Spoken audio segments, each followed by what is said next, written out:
So they want to pay all Nup lawyers, attorneys. It used to be that representatives like the member of parliament for Kampala, you know, she was very active and all of that. I don't know what happened with her, but I haven't seen her do act like she used to be. I don't know if she's compromised or not. Obviously, the late Wameli was poisoned by Impuga and the group, just so that because he was very active and true to Nup. He was poisoned, later had stage 4 cancer from eating the poison, and later died. In fact, he died, I think, in the United States, and the body was taken back home for burial. So in that meeting with all those assignments, I'm going to repeat those who were present. Mpuga, Basalirwa, Segona, Bwanika, Ruamushana, Kabanda, Tayebwa, former Chief Justice Owindolo Biabakama, Head of Police, CDF, Head of Prisons, IGP, Mayiga was online. New Chief Justice was also online. And 2 TV bosses, TV station bosses were also present. Okay. So I finished. That's the agenda. That's what they talked about. The next security alert is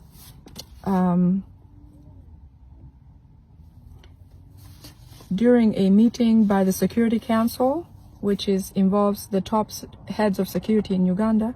They discussed changes that they would like to see with Muhoozi because of how dangerous he has gotten his family, his father and himself, and Uganda in general, because of the tweets and all of that. They discussed changes that they want to make some changes in the military and police, but they want it to look normal so that Ugandans don't suspect any activity, you know, anything going on, such as the father moving things around, you know, moving the post a little bit.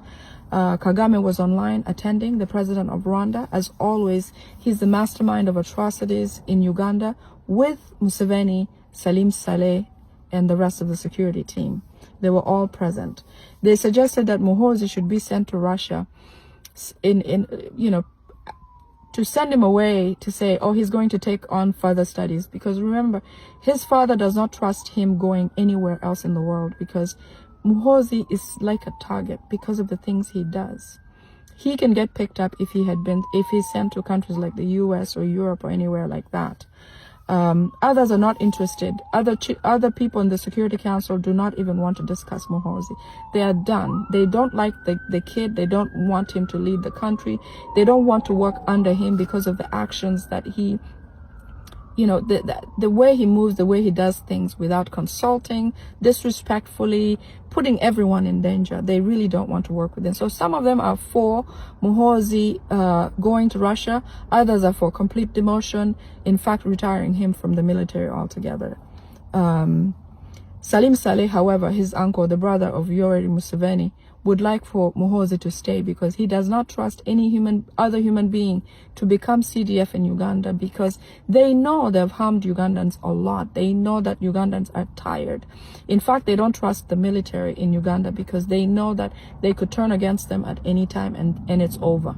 So people like Okiding, who may be considered for the position, Salim Saleh does not trust. He wants his nephew back in that position. So in retaliation, they also want, actually, let me add this. They also want changes in the police such that the reshuffle looks normal. So in the next few days, you're going to see some changes in the military. Muhoozi probably moved away from being CDF. He may be demoted, or he may, you know, obviously he'll be working in the background, but he will not be CDF and reckless like he has always been. Okay. The other thing is Museveni has called on all the Katikiros. Katikiros are like deputies to the Kabakas or the kings locally in Uganda. He has called all of them, and he has called them to come and turn up by force. He wants a photo op with them. He wants them to come and take a photo with him in front of the media, so that he looks like all of them are in support of him and in agreement with his leadership, and that they support his presidency and that his presidency is legitimate. Okay? He wants all of them to come and pause for a picture and also legitimize his win. Mayiga, the Katikiro of Buganda, is obviously baffled because Kabaka of Buganda will not do it and is not going to come to take this photo up with Museveni. He sent, remember, Museveni sent Katikiros to go and bring their kings so they come and take a photo with him. Museveni considers himself a modern day king. He has said it many times. So he would like to do that such that he looks like they are all in support. But remember, many of the kings, such as the king of Bunyoro, the one who was arrested, I think, from Kasese, the one who was arrested and jailed for 5 years for disobeying or not agreeing with Museveniism.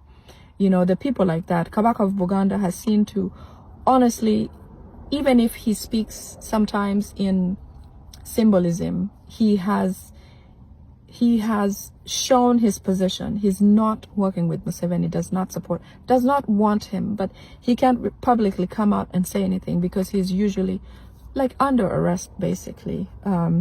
He wants the kings to make speeches attacking Bobi Wine, denouncing Bobi Wine from their communities, claiming that they've had peace. Museveni brought peace and they'd like to stay with that peace and therefore do not want the involvement of NUP members, or generally do not want foot soldiers in their communities. They support Museveni, they want the peace Museveni brought and things like that. So that may not happen, but he's going to make them. Museveni is forcing the Katikiros to bring the kings such that he takes a photo with them and gives them this message to do this job, because being that he gives them all this money and vehicles to move around, fancy cars and lifestyle, he has been able to manipulate them. So you will see in the next few days, some of them will come. Busoga has a very young king. He has seemed to comply with all Museveni's wishes. I've also seen Toro King. He's a young man also. He complies completely with Museveni, although they don't truly say what's in their heart. They have acted as in support. So you will see them come out sometimes.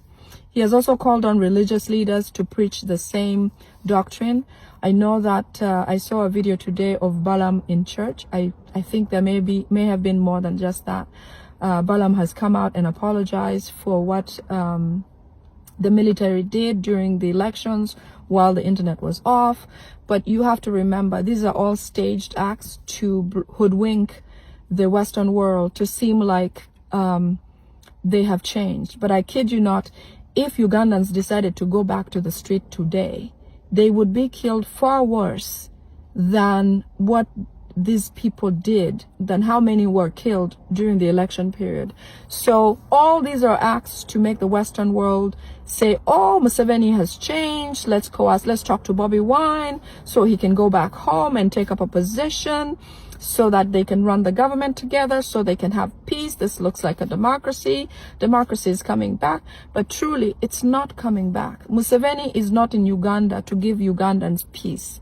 No, Museveni is in Uganda to take over Uganda, to occupy Uganda, to bring Rwandese to Uganda. Like I said, one time I said in my video, Kagame was caught saying that he's disappointed that Museveni has not already depleted or has not already killed all Ugandans such that they have the country at large.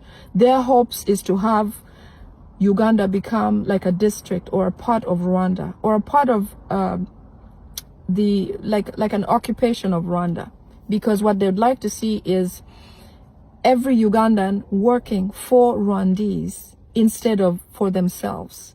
They would be slaves. They would stay under their leadership, under their control.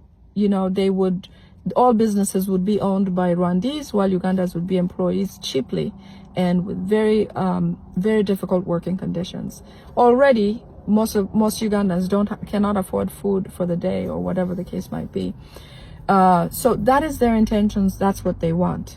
The other thing that they talked about during the Katikiros meetings, to suggest that Museveni has suggested that the UPDF should come out and apologize. That's what you've seen at church today while Balamu was in church. I think he may have been in Bujingo or somebody's church like that. Museveni was asked by the UNHCR to present a report on human rights. Because of the killings and everything that happened during the elections, they are supposed to present the facts about what happened, how many people were killed, how many are still in prison, and for what reasons. They have to give numbers. You remember in Tanzania when so many people were killed during the last election, they did not, like Museveni, they were not able to, they know that many people died, okay? These people, the way they act, they will just throw a number and say, okay, just 25 people were dead or were killed, even if you had thousands of people killed. So it's a requirement, it's an international agreement that they have to present, documents showing what happened during this election period. Many people are documented dead, videos showing all these things. So they want Museveni to come out and give those numbers. He just threw a number at them, but that report was rejected by UNHCR. So that means that he would have to come up with other numbers. He's going to have to document. But obviously, we are not just sitting here. Many reports have been filed. Many videos have been sent to the UNHCR. Very many files have been presented. So if you have any videos, anything you captured, any facts, write them down, share them, send them to us, because we can file them online and share them with the international bodies that deal with such atrocities or such acts in the communities or countries, okay? Share those, because we are filing those every day with the ICC and other international bodies. So send them on. If you have a video, if you have videos, just send them to my, you can send them via Messenger, or be in touch with people who you know that can file these documentations. Present them to the NUP offices and places like that. So one other security alert, all NRM were given an operation during their meeting. This was done by obviously when they meet and go to talk to Museveni on the next steps for the future. They have been assigned to do the following things. They have a new operation coded Clean Up Pigs. These pigs are NUP members. That's a reference towards them.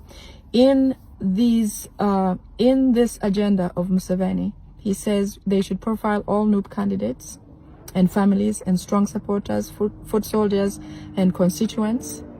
Once they file, RDCs also should mount operations in their communities, arrest all NUP members and label them with terrorism.